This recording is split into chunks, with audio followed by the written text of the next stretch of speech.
আমি রিসেন্টলি একটা রিপোর্টে দেখলাম কুকুর একটা বড় সমস্যা। বিরাট সংখ্যা, বিরাট সংখ্যা। হ্যাঁ, কুকুর শুমারি ই করতেছে কুকুর, এবং কুকুররা কিন্তু আপনার এই যে কচ্ছপের ডিম এগুলো খেয়ে ফেলে। আপনারা একটা তথ্য দিই, সেটা হলো গিয়ে যে বলে যে পর্যটকদের কারণে আপনার কচ্ছপরা আসতেছে না। ব্যাপারটা কিন্তু আসলে তা না। পর্যটকরা যে সময়টাতে যায় শুধুমাত্র এক প্রজাতির কচ্ছপ সেই সময় ডিম দেয়, বাকি প্রজাতির কচ্ছপগুলো তিন প্রজাতির কচ্ছপ সম্ভবত মিশে আসে।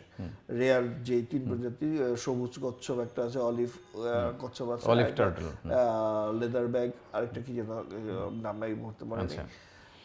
তো এদের যে পিরিয়ড আপনার শুধুমাত্র পর্যটন সময়ের সাথে কনফ্লিক্ট করে একটা প্রজাতির সাথে, বাকি কচ্ছপগুলো কিন্তু বাকি সময়গুলোতে ডিম দেয়, যে সময়টাতে পর্যটকদের ভিড় থাকে না। আচ্ছা, আপনি যদি অ্যালাউ করেন আমি আপনাকে থেমে দিয়ে শুধু কুকুরের সংখ্যাটা নিয়ে একবার আমি একটু বলতে চাই। প্লিজ।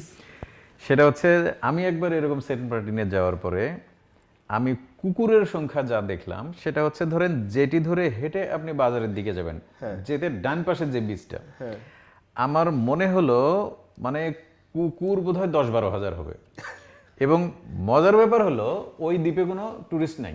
হ্যাঁ, আগে কিন্তু ওখানে যাইতো সবাই। হ্যাঁ, আমি একজনকে জিজ্ঞেস করলাম, ভাই এখানে এত কুকুর কেন? হ্যাঁ। তো বললো যে এখানে কুকুরের সংখ্যা তো ব্যাপক হারে বেড়ে গেছে, কুকুরের সংখ্যা ব্যাপক হারে বেড়ে যাওয়ার জন্য এখানে কোনো পর্যটক আসতেই পারে না।